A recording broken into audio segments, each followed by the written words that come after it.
A canvas black with whispers gold,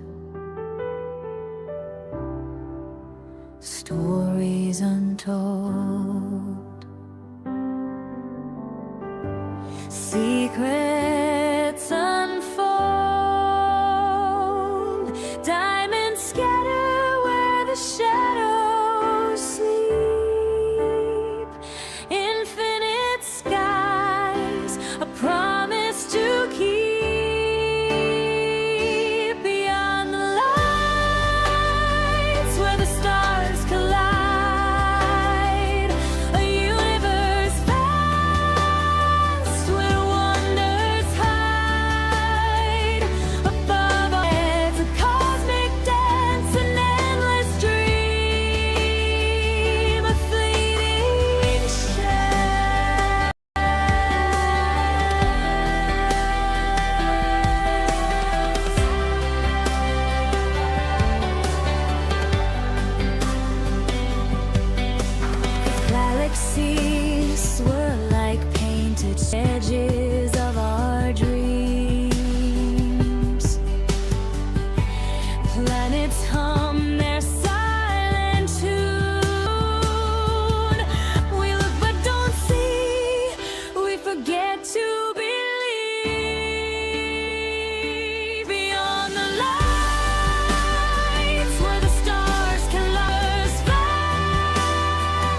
And it's a beautiful February 14th. It is Valentine's Day.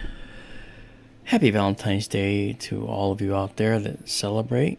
And hopefully you were able to take your special person on a nice foray out to dinner, perhaps.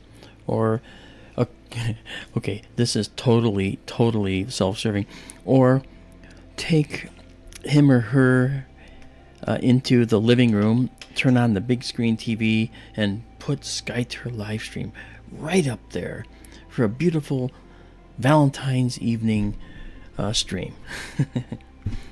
All right. Now, if anyone has, please let me know. I'd love to hear that mentioned. We already have a telescope in Benson. It's this one you see right above me here. Okay. We're in a building out there on an astronomer's mountain out there. And it's more of a plateau. And we're like at 3,600 feet altitude. And we share the mountaintop with 9 other professional astronomers, including myself, 10 counting me. And they do their own research. They do a lot of work on their own. And so we're doing the same thing, except that I've taken astronomy into public outreach, as you know. That said, we're having a really nice time. It's a beautiful evening out there right now. And I don't think we're going to have to worry about clouds, at least for tonight. But we always got our eye on them. I've always got the weather up. I've got a giant curved screen in front of me. Okay, a big curved screen and a flat screen over there. So I have access to a bunch of different systems. So I can see what's going on. It's really kind of important. Donald Gunter says, and she says, so we're not watching An Officer and a Gentleman. Donald, you didn't say a fib now, did you? That's funny. So this is the star series that we have in here right now, the brightest star in the whole sky. Okay, and it's 8.6 light years away.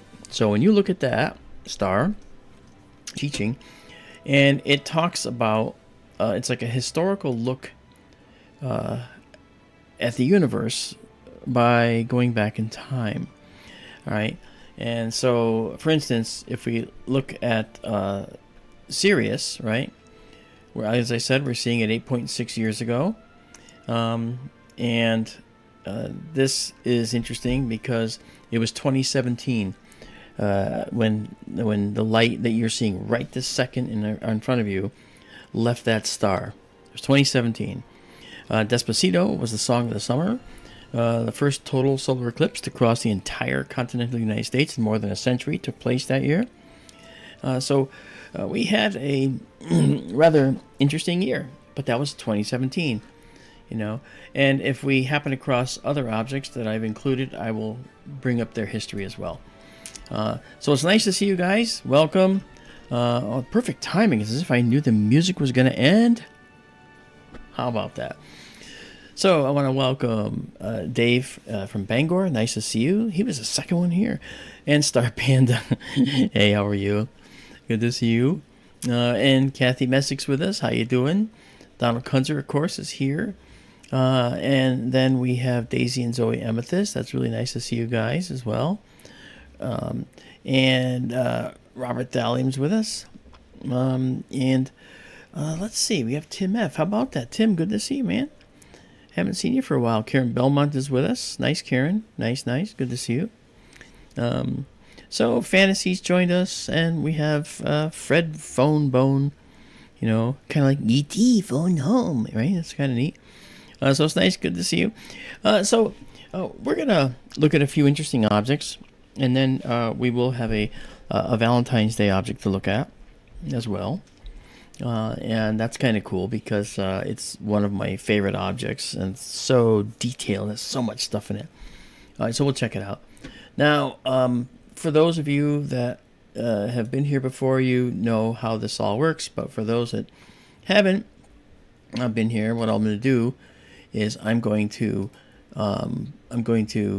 show you what's going on. Okay, and I'll do it this way. I'll come up here and say, like, this is our telescope out in Benson, right here and right here. It's 2 shots from different angles. This is our main view here. Ta-da! Okay, this is our telescope controls down here, what you're looking at, and then those are, kind of, sort of what we use to control. But this is a visualization of where the scope is at any one moment. Helps me visualize when I can't see up there properly. This is our main application. This up here, this is neat. Okay, over here, all right, you'll notice that we have an exposure time. You see that right here, exposure. And the exposure is set to 1,000 milliseconds. Now there's 1,000 milliseconds in 1 second. So this is a 1 second exposure. And we're just going dink, dink, and showing it to you right there on the screen. Now below that, we have the gain. Here's the gain. You notice the gain sitting at 100. Well, the gain should be higher than that. So I'm going to move it up to 200. Okay, and you'll see the little bit of a change in the screen. You'll see that it gets a little more detailed, a little brighter. The stars get a little brighter.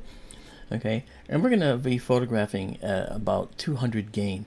And what happens is this exposure time and the gain, you play off each other. So more gain, less exposure is required.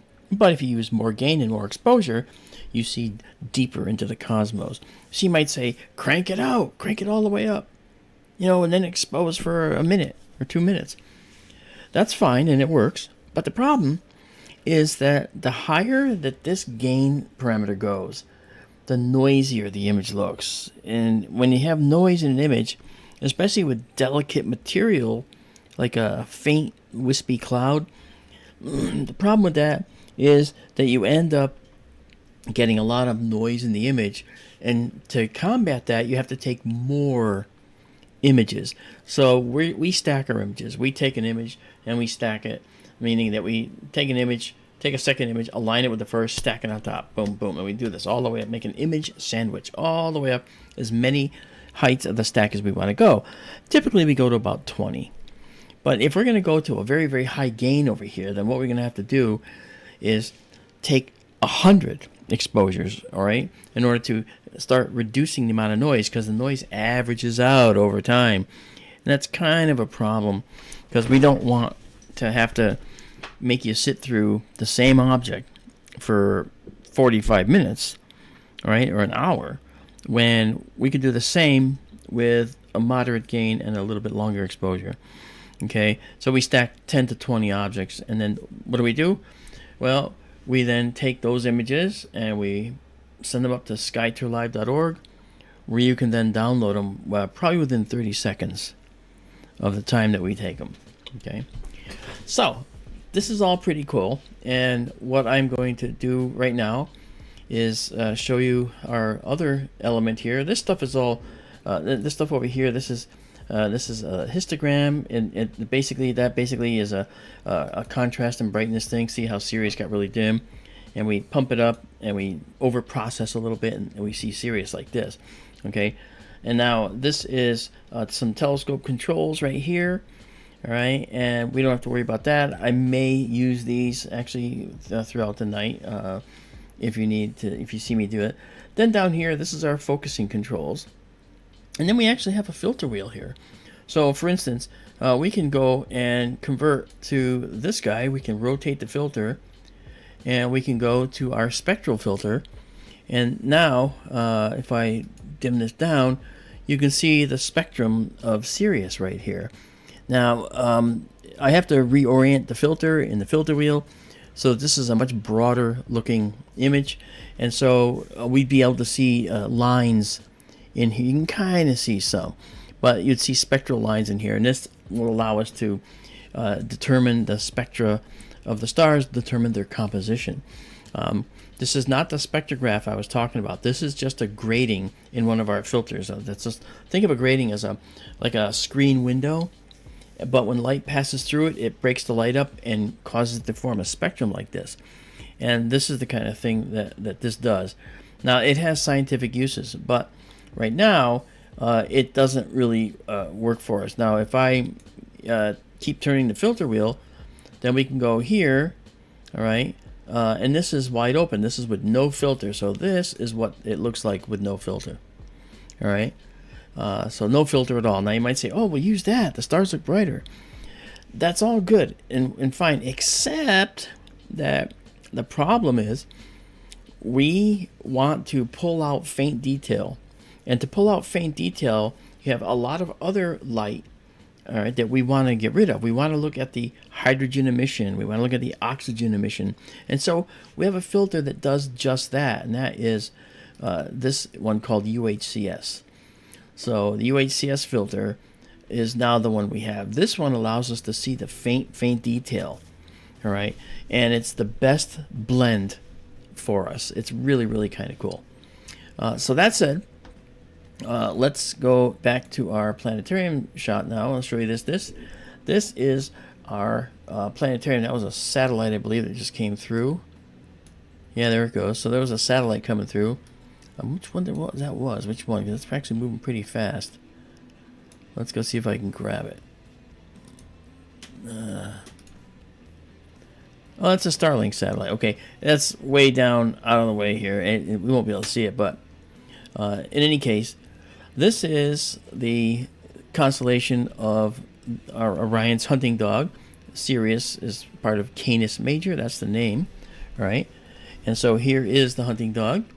All right, and if we zoom out, you can see that up here is Orion the Hunter. Okay, this is Monoceros, the unicorn, and then here's the little hunting dog, Procyon, known as Canis Minor. Okay.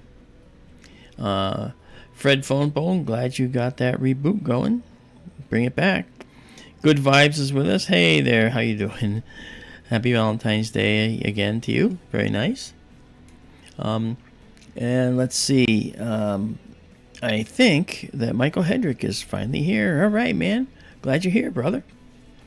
Glad you're here. All right. So let's try something. We're going to come down here into here. Now, you see where Sirius is? That's in the southeast. Okay. Sorry, Canis Major's in the southeast. So it really kind of just rose. And if we look at the elevation, it's only 20 to 30 degrees above the horizon right now.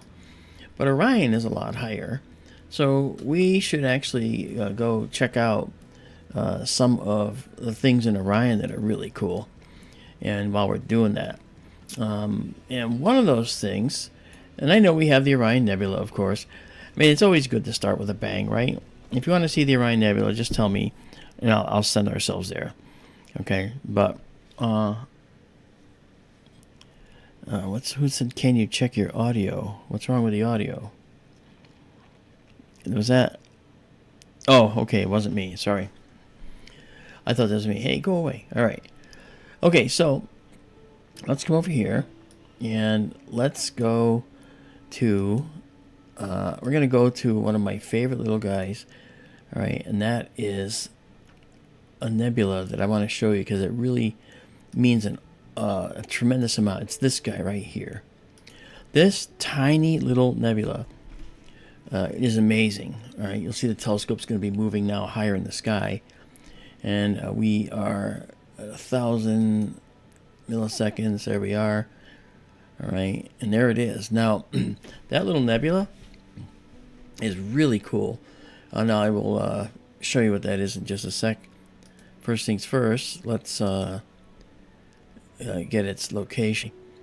The nebula itself is this guy right here, but you see that little star right there? That star is actually surrounded by some dark dust, and as it orbits the star, it casts a shadow into this nebula. So every time we take a picture of this, it looks different. You know, within reason. It has a period of a certain amount of time. Okay, so let's do this. Let me see if I can bring it back up again. And pull it back in. Okay, like that.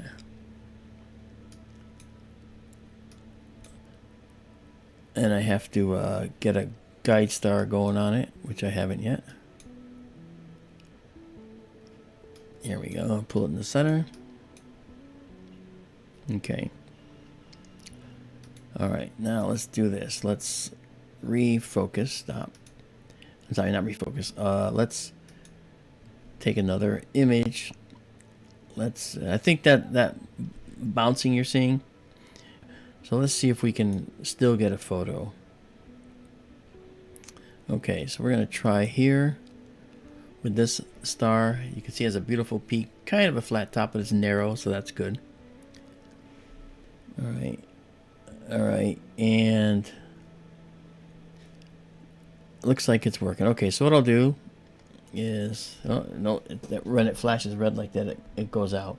But I see what it's trying to do. Yeah, we're getting some wind out there, so we may have to let the wind calm down a little bit, but we can get a short exposure done of this thing without any problem. So let's pull it back up. All right, move it over. Hubble's Variable Nebula is just beautiful, as I said. So we'll get. Let me see if I can get it guiding for just a short time. I'll be able to do this. It's just the sun just set, so the winds are just a little bit higher right now.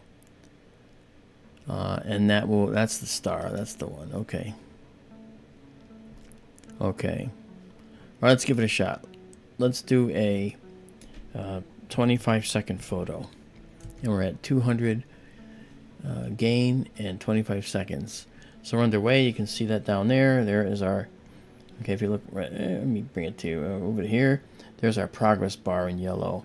And that fills up. Now, the Asterion Foundation label is in the way, but that's okay. Asterion has been a marvelous partner with us, which includes Lowell Observatory, and they gave us money for a spectrograph. Look at this. Okay, so now what we're seeing is this looks different from what I saw last time. This bright bar here was not there. Okay, it was there, but it didn't have this. Was not there. Okay, it was there, but it didn't have this cavity in there. So we're getting a cast shadow right here. We collect two of these. That's good. This is our light coming in here, and the white curve is the average of the red, green, and blue curves that you see here. Let's color correct first and get those curves lined up. There we go. And then let's do this. Let's pull this in and get a little more detail. Let's zoom in a little. Okay.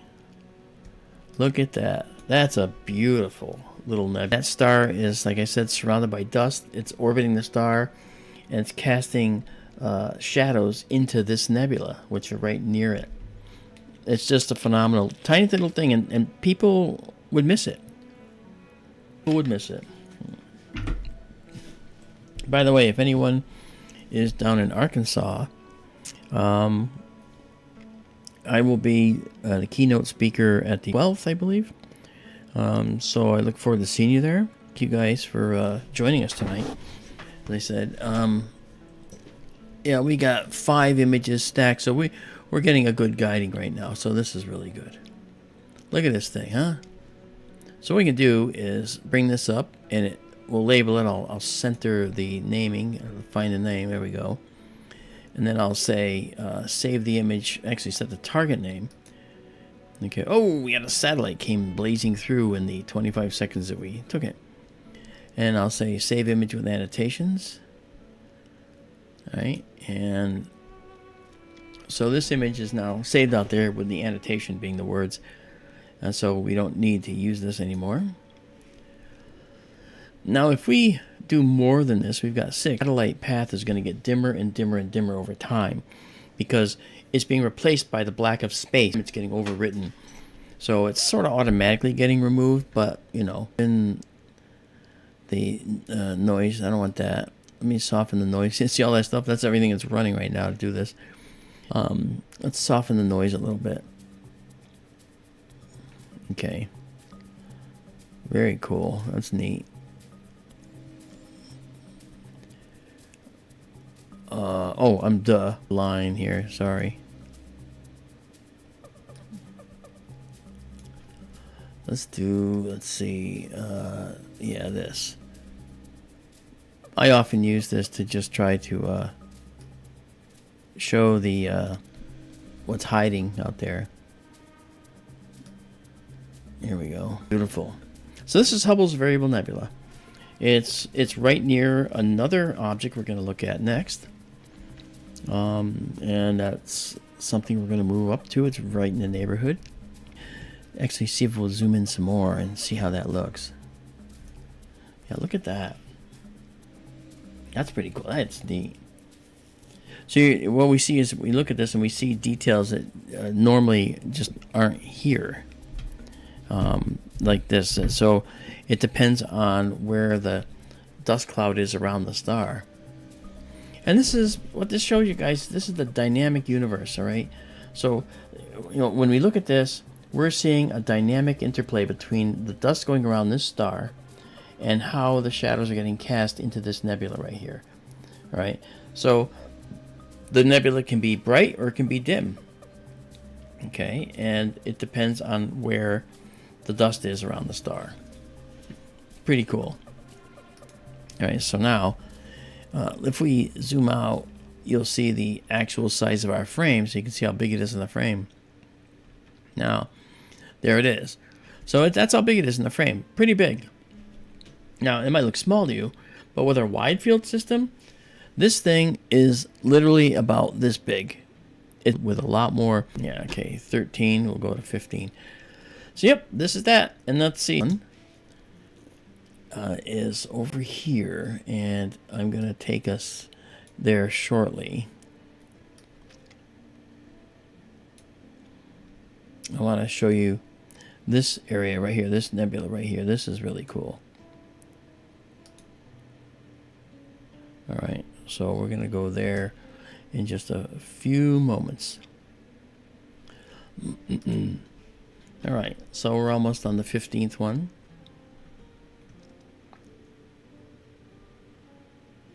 Okay, and there we are, 15 of the Hubble's Variable Nebula, and we're good. Sam, welcome. Good to see you. Now these will be out there on skytourlive.org in just about 20 to 30 seconds. And you can go there, go down, say I want cool pictures, go there and see tonight's date and see this very shot we're taking right here. And those are yours for free. Everybody gets them. You don't have to be a member of the Patreon for that. If you want really high-end stuff, well, then, join our Patreon, and we'll give you all kinds of cool stuff. This is the real-time view of it in 1 second intervals. And so now what we'll do is come over here, all right, and let's go to this location now, all right. And as we do that, the telescope won't move that much. All right, we can actually set our zoom level to fit the height, so we have the entire field. So this is the main nebula. You can see some of the blue already from the nebula right there. Okay, see me looking over here. You see I'm not looking here. You think, hey, he's not looking at the screen. This is this screen here has everything like with me on it and other detail. Okay, so the other screen is the broadcast side. The observatory feed from 2,600 miles away out in Benson. So I'm seeing that kind of, doing this. Donald says, Mark, I'm something weird with the stream. Skips once in a while. Okay, I'm actually not doing anything on the internet except this. So when I watch it back, I'll see. All right, so which way am I going to move? I'm going to move. I can't remember which way to go. I think I have to go down to the lower left. So telescope's upside down compared to. It may be YouTube. Yeah, okay. Yeah, let me just, since you're mentioning it, Donald, I'm going to go over here. You're right. You might be right. It might be a YouTube issue. But it's not going to hurt the permanent. It won't hurt the permanent stream. Okay, I'm going to do, just while I'm here, I'm going to do a 15-second test shot not stack it or anything, and just do a. I'm not sure.